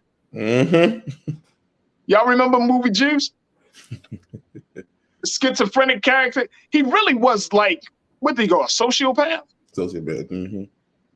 Yeah, he really was a sociopath, a Black sociopath. And he commits a murder, then he shows up at the funeral and gives condolences. Yep. Who the hell does that? Go ahead, brother. I'm sorry. Go ahead. A follow-up to that statement of Black men deserve to get old, at the same time, also, Black boys deserve to be boys as well. That's really important because we got too many of our young boys acting as men. And if our boys are acting as men, there's a problem there. There's a problem there. There's a problem there. Our kids got to be kids. And if we want those kids to become men, we have to allow them to be kids as well. The way I hear children talking in the city. I live in Baltimore. In Baltimore alone, just when I'm on the bus, I just listen. Just hearing how they are formulating thought processes about life, you would think they were men, but these are boys. Yeah. It's so multidimensional and multi-generational. Yeah. And it could help if that mother and father were both in the same home with that kid too. And if that doesn't help, then the Black man that's that's not there physically has to be there in other ways. He got to show up still. So you may not be waking up to your son or your daughter, but that doesn't mean you don't go to the door. That's it. You see what I'm saying? Like, oh, I'm having a problem with the mom. Okay, I know we understand those problems, but man, don't stop trying to be in your son or daughter's life. I mean, just that serious. You don't stop. You don't stop. We don't stop, man. Okay. And guess what, Sinead? I've learned in my years of working with young people, when Black boys in particular, even if they don't grow up in a household with a Black man, with a father figure or uncle or someone like that, when they see a man, a real man, in the classroom, on the field, as they coach, a special guest speaker, I've gone into spaces and I can see the young boys lying, looking me up and down, trying to figure it out. But soon as I open my mouth, soon as I start to engage them, yeah, they could tell, okay, this is a real man. Then they become like little boys again. There you go. See what I'm saying? the 14-year-old who had his chest all poked out, he gets a little bit like, yeah, yes, sir, bro. Yes, sir. Yes, sir. Now he's starting to, you know what I mean? He's changes his demeanor in the space of an authority figure that he respects. And we lost that. If we're going to talk about black men deserve to grow old, that can't just be about violence. It really starts with being present in a boy's life from the beginning. That's the way that you're going to ensure that a black boy becomes a black man who deserves to grow old. You're there from the beginning, as close to the beginning, even if you're there. And see, that's the part that I hope that a lot of, and I think if we have a very candid conversation about this as we're having today, I think we can at least say that there are a number of black men that are trying their best to be in their sons' lives, to be in their daughters' lives, and more importantly, that there is a growing consciousness among black men. There is and I might be wrong with a Sinead, so you can correct me, or anybody in the crew, y'all correct me. But I do see that there is a force against us right now where we're like, you got some black men who are just completely like gone. And they're young. You know what I mean? They like in their 20s and their 30s. They like, man, I don't want to hear none of that shit, man. I don't want to talk about none of that. I'm just doing me. But then you got another group of brothers who are like, all right, it can't just be me all the time. There's gotta be space for us. Yeah. Have you seen that, or is that just me, bro? I've seen it. And for those folks who are trying, Farajii, I'll make this real quick. Yeah. When I ran track, my coach said this to me, and I never forget it. And till today, when I run, I do this exact thing. He said, I don't care how good you are. If your technique is bad, you're going to overexert a good thing wrong. I said, what do you mean? He said, I want you to run around this track as fast as you can with your hands by your side. And I did. He said, okay, look how winded you are. Then he said, now I want you to try that exact same run, but move your hands like this. And I did. And I realized I was able to do it. And I was less out of breath. Both things worked, but the second way was more efficient. I think a lot of black men are really trying, but we are not using efficient tactics to do so, because it's not just showing up in your children's lives and being there. Farajii, is also about admitting that we have some mental issues that we must sort that out. Absolutely. We must sort that out. And at this stage in our lives, mental health services is no longer a designer thing. You can get it for free. You can get it on your phone. Yeah. We got to want to do that. But that's the thing. We got to want to make our techniques more efficient. That makes better impact. Absolutely. Absolutely. Sinead, I know our time has been well spent. I know you got to hop off. Yes, sir. I don't want to abuse your time. So I want to say thank you for your insight on this, brother. Mm-hmm. You're seeing the same things that I'm seeing. So that's why I love having these conversations with you, because you bring such an enlightened perspective to the table. So this is very, very important. But I thank you for your time, brother. And God willing, we'll reconnect soon to bring you back on here to continue to share your insight. Thank you, bro. I appreciate you, Farajii. Be blessed. Absolutely. Folks, we're going to take a quick pause. When we come back, I still got some more comments from you. So I'm not going to let's talk about this a little bit more. So continue to post your comments. Let's continue to talk about this. Black men deserve to grow old. What's your take on that? Continue to share your thoughts, and we'll continue to have that discussion on the other side. Stay with us. It's The Culture here on the Black Star Network.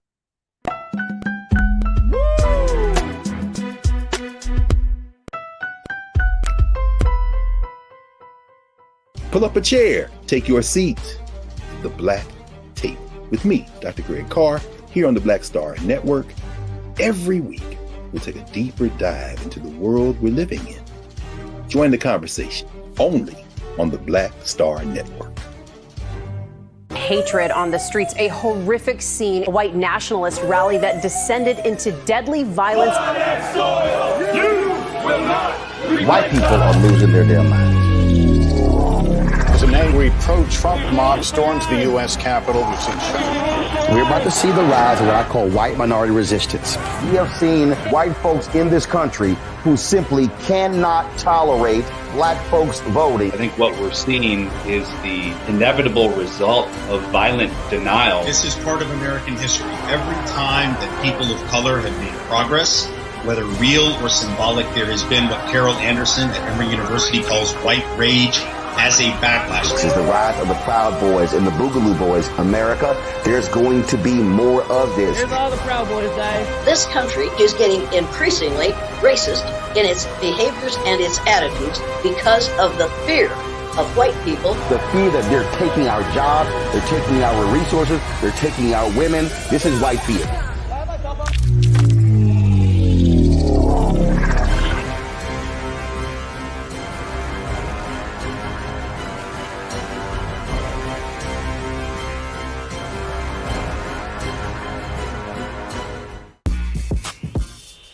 When we invest in ourselves, our glow, our vision, our vibe, we all shine.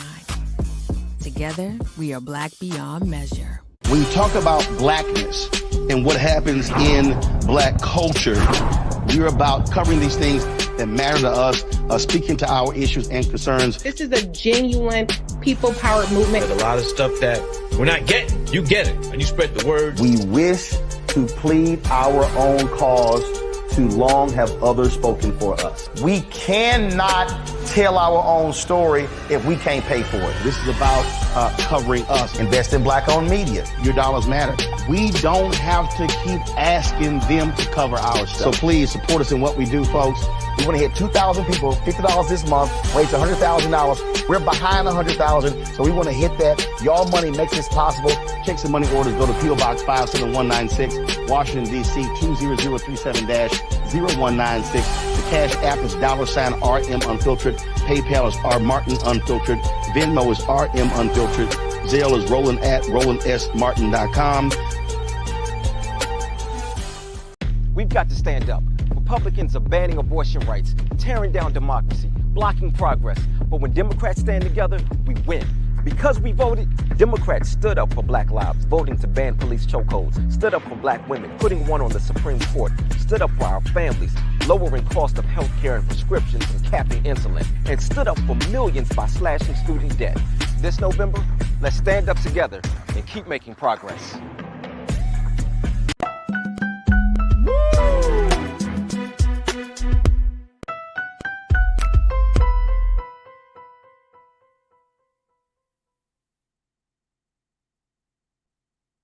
All right, folks, welcome back to the show. We still got a few moments left, but I wanted to respect all of the thoughts that I'm seeing as we have this conversation about black men deserve to grow old. So, we thank you so much for checking in to my online culture crew. Thank y'all so much for checking in, having this very important conversation about what is the state and the health, the state and well-being of black men as we are in the midst of mourning of the loss of another artistic voice and takeoff of the Migos group, hip hop group, which is causing us to reevaluate a number of things, from violence in our neighborhood to the impact of certain messages in our culture.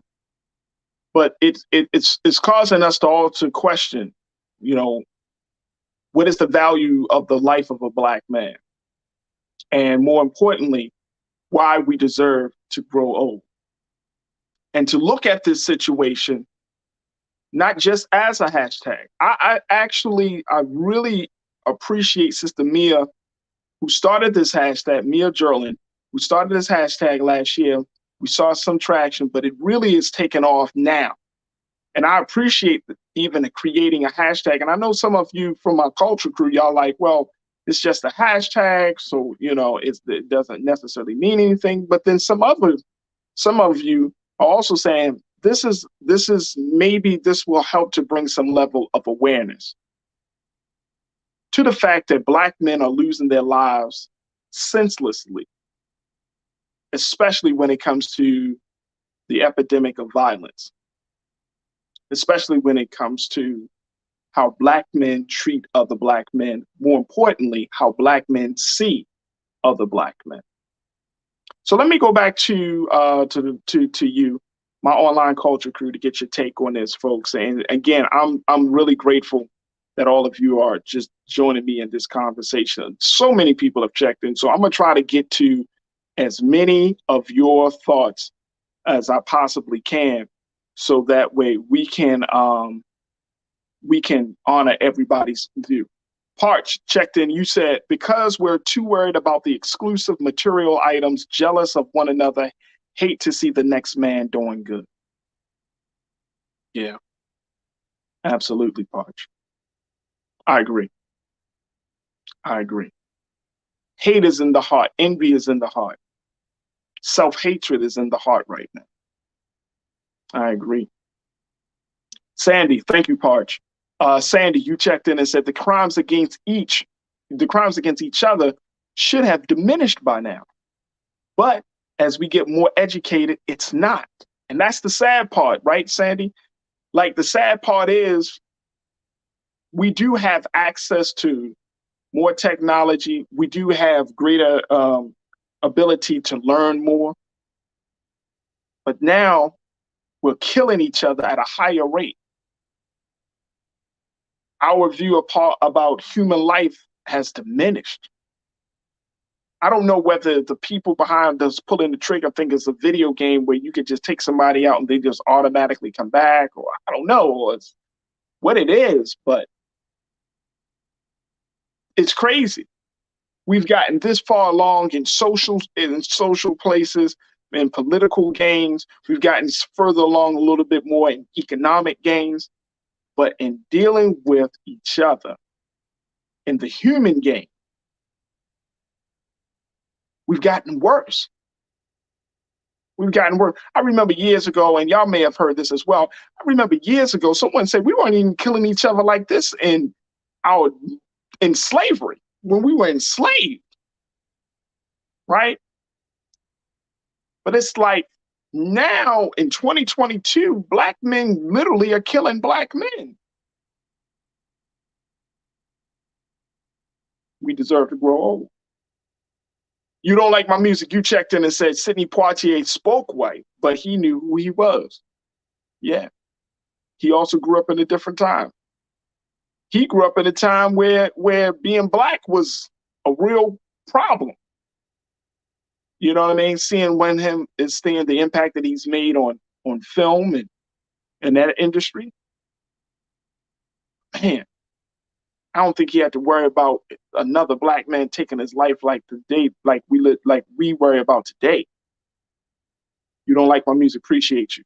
DeAndre, you checked in and said, yeah, the video of the rapper shooting has been leaked, even up on incoming superstar boxer was almost hit by rounds. Shaking my head. It's sad and utterly tragic. Absolutely. Absolutely. Gumbo 19141. You said my son was a straight A. Listen to this story, y'all. Gumbo said my son was a straight A student. He's now in jail during his seventh year for attempt. He dropped out of school, went to the streets because they teased him so bad about acting white. They got him.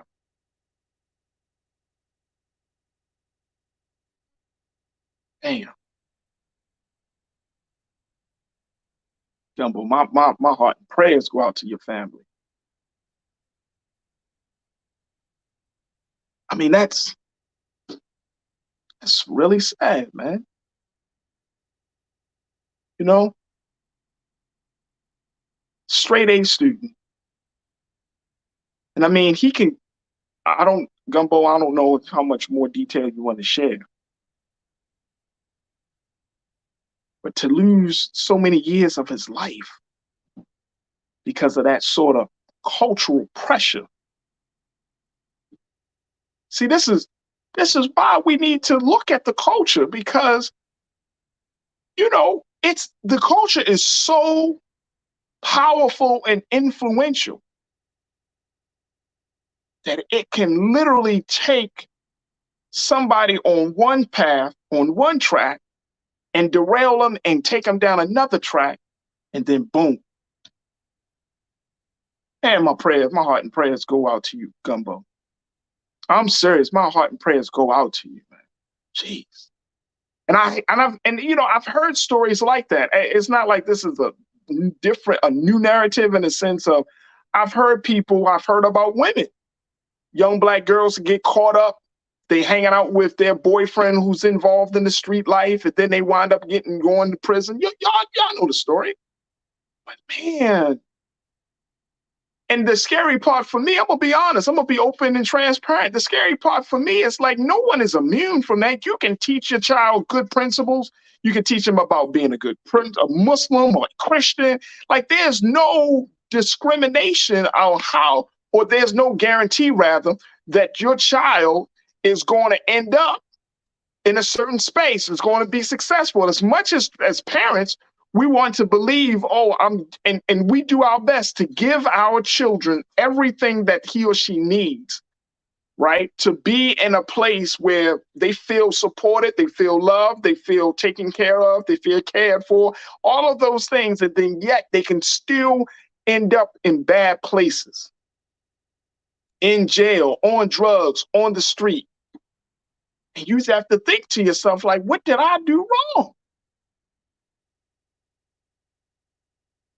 They started off so sweet. They started off so innocent, right? They started off with so promising, and not to say that their life is completely over, but they're going to have to rebuild to get back to that place.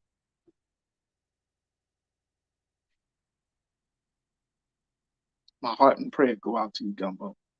And I appreciate you feeling safe enough to be able to share that story. Straight A's, now in jail during the 7th year. King, you said so true, brother. There is this guilt feeling some of us Black folks have. I didn't grow up in poverty. I came from such a background like yours, Farajii. Yeah, like the guilt feeling is madness. Like you ain't Black enough because you ain't from the hood. You never experienced. Like I went through some experiences, but I mean, people. Oh man, your mom ain't, and we don't say it explicitly. We don't go be like, your mom wasn't on drugs. You crazy, bro. Everybody mom. No, we don't say something madness like that, but we do treat people differently. And that sticks with us all the way into our adult years. Y'all know it and I know it. That sticks with us. As Black men, we all constantly, and my wife and I, we were just having this conversation. Black men are so insecure. I'm telling you, if a Black man say he ain't insecure, he lying. He lying.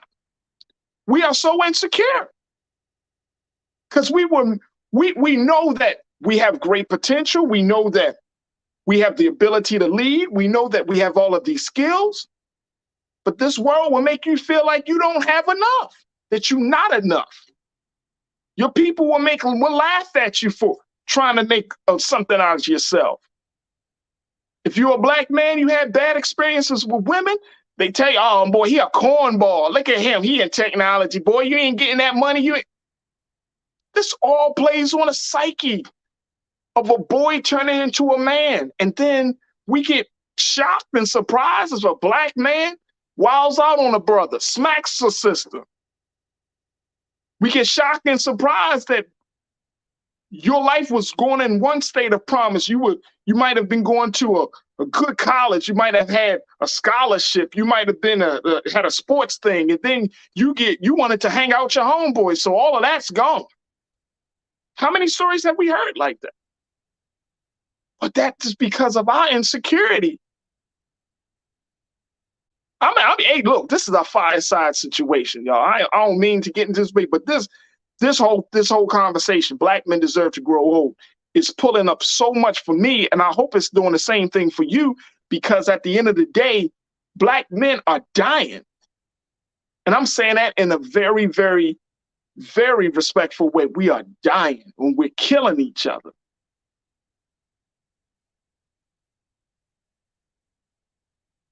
And there's no reason that we should be. How can we kill each other when everybody else wants to kill us? How can we hate each other when everybody else wants to hate on us?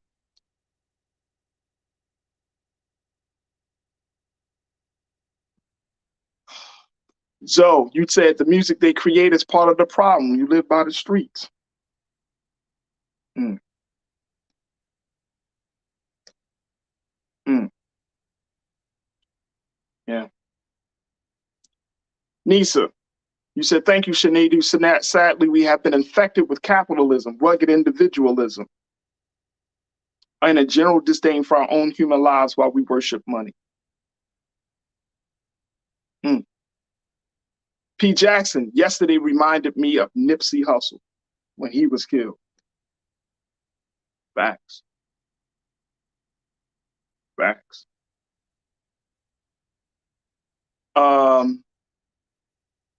Trying to make sure I get everybody as much as I can. Damon, my brother, you said Damon Blissett, you said Farajii as a leader and pastor, it is a joy mentoring and uplifting young and old men, and it's very empowering. Absolutely. Absolutely. I've been there. I'm the result of it, and I've done it. Robin, thank you for checking in. You said, we need black men. It's that hashtag. We need our black men to let their sons know they are enough and they can be successful without following the crowd. I don't mind following the crowd, long as where you lead to me to is a good place. Because I'm not, look, I follow somebody. Let it be to a good place. Your son, the son follows the father or the mother. The daughter follows the father and the mother. But you got to lead them to a good place. Mike V, my guy, you say culture is dependent upon that environment. Environment is created by policy. Policy is created by elected officials. Elected officials are selected by registered voters. Okay. But here's the thing, Mike. Here's the thing. What happened to the community in that? Because I don't want to give my power to an elected official. I don't want them to dictate whether I live or die as a black man. I don't want to let them dictate whether my son grows old as a black boy. So where's the community? What role does the community play in that equation that you eloquently laid out for us? Where's the community? Where are the people? Where's the family unit? Where's the community unit? Where is his friends? See what I'm saying? We could talk about policy, but do you all remember that during the early years when our grandparents were small children, the policies were terrible, racist, but they were still able to build communities in this face and in spite of racist ass policies. They still had learned a sense of pride and self-worth in spite of the policies. So the communities has to play a more important role than the policy. The policy is an offshoot of a community, right? You have certain policies as a reflection of the community, but the community, the household, that's where it really starts. Just want to add that into your piece because your equation is on point, but you got to add a community piece. You got to add the family piece. Logical speaks, you say the government weakened the parents and the streets took their children. Come on. Guess what? Guess what? If you know the government is weakening your ability to take care of your child, right? And I've seen this in Logical Speaks. I'm sure you probably seen this too. You know that when it comes to childhood, when it comes to, what do they call it? Not child services, paternity, when you got to pay for child support, most of the times it's in favor of the child being with the mom and the mom getting child support, right? The mom having full custody of the child if it's a crazy situation, right? So to that point, yes, right? There's a bias against the father by the government, by the courts. There are some courts that there are some states that are slowly changing that, but the bias is real and it's there and it's present. However, the bias should not stop you from being a good father. And Tina, you checked in and said that's why community is important. We all have to be instilling greatness, our children there, so there's a collective mindset to be successful. You're absolutely right. Absolutely right. Folks, I really hope and pray that, and I thank all of you for sharing something, but I really hope and pray that we understand the severity of the moment that we're in and the great opportunity that we have to have some very different conversations with the Black men in our lives, so that way they can understand their worth, their value, and they can see that they can grow old. Very important conversation. Let's encourage life-affirming activities that Black men, and starting with Black boys, can get involved in. If it's sports, if it's music, if it's arts and culture, if it's dance, if it's something, but life-affirming activities, activities that show to Black boys that they have, that sparks their imagination, that sparks their creativity, that helps them to have a vision for themselves. That's where we are. We're not going to stop this violent situation overnight, but we can certainly do our part by teaching this next generation of Black boys and showing this next generation of Black boys that they deserve to grow old. I appreciate each and every one of y'all, man. I appreciate each and every one of y'all. I hope y'all enjoyed the show and the conversation as much as I have. I thank y'all for tuning in today. Man, I'm going to just end the show on that note because, we just in that spirit right now. We just in that spirit. And, again, tomorrow we'll be doing more conversations about the election. We got a lot of work to do, fam. Culture Crew, we got a lot of work to do. But you know what? If each one of us decides to do a little, it don't have to be a lot on just a few of us. And I said this yesterday. If we go to the polls this time around, not just to cast our ballot, but to recommit ourselves to a cause bigger than us. Recommit ourselves to the youth, to the growth and development of Black men and girls, or Black boys and girls. Recommit ourselves to economic justice. Recommit ourselves to making the environment better. Recommit ourselves to some cause. So we vote, but then we get to work. I think we'll be better off.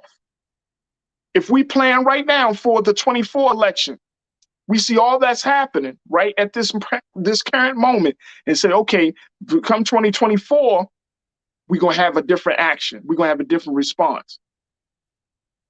If you're talking to the organizations that you're a part of, the church groups, the mosque, the nonprofit organizations, any organization you're part of, and say, if the Republicans win and the Democrats lose or vice versa, this is going to be our plan of action. This is how we're going to move forward. Not just talking about, well, how we're going to get the money from the Republicans, but more importantly, how do we make sure that our culture stays intact? And we got to have those conversations. So much. So much. So I want you to stay tuned to what we're doing here on Black Star Network. Y'all know that, we've been streaming a lot of great content, whether it's with Reverend William Barber, who, big shout out to him, whether it's the Big Brother Roland, he's putting out more content. He's traveling around the country, having these conversations. Have you seen him on the Breakfast Club? Did you see him on the Sway in the Morning? Did you see him in these spaces? He's talking about white fear. He's talking about all of these things. Let's continue to share the content. Let's continue to put it out there. But more importantly, let's continue to understand that we're a community now on this thing. And, people always say, well, you got a couple of hundred people, but that's all you need. You don't need millions upon millions. You just need a core group of people who are committed to this whole process, who are ready to get to work and to get things started. That's all you need. You want to start a revolution with a core group of people. You want to start a revolution with like-minded people. That's what we need right now. And that's why you are part of the culture crew. That's why we are in this space and we're building this community. And that's why we do what we do. So I appreciate you. I thank y'all for tuning in. Make sure y'all go to our website, blackstarnetwork.com. Support us financially. Share the content. Let's put it up there. Thank you, Ariel and Keenan. Let's do that. This is it right here, folks. No thrills, no frills, nothing of that nature. I'm just asking you for your support. Boom, there it is. You understand what it is? You understand the time we're living in? Then we need your support right now. There's no other time that we need your support for Black-owned media than right now. Go to Black Star Network, support us. And if you got Black-owned media in other places, let me just say this very quickly. Podcasts, listen to Black-owned podcasts. If you got Black newspapers, go to those Black newspapers, support them, subscribe to them. All of those things, if you are doing your work to make sure that we keep telling our story and pleading our case, and you're supporting those efforts, may God be with you. May God be with you. All right, folks, that's going to do it for me. I thank each and every one of you. I want to thank my dynamic team, King Keenan, Ariel, Joel. I want to thank my control room for making everything sound and look so good. Thank you, thank you, thank you. But most importantly, I want to thank you, my online culture crew, for continuing to have these conversations with me. I thank you for allowing me to moderate these discussions and to drive these discussions. But guess what? You are the difference maker. You are the culture. I am the culture. We are the culture. And guess what? I'm going to do right by you, God willing, that we're going to change this culture that starts from here and spreads out everywhere else. As always, never be afraid to challenge what's wrong. Stand for what's right while being yourself in the process. God willing, we'll talk tomorrow for another exciting edition of The Culture. Stay tuned, 6 o'clock Eastern Standard Time, Roland Martin Unfiltered. Stay tuned for that. And as always, be peaceful. Have a great evening. Peace.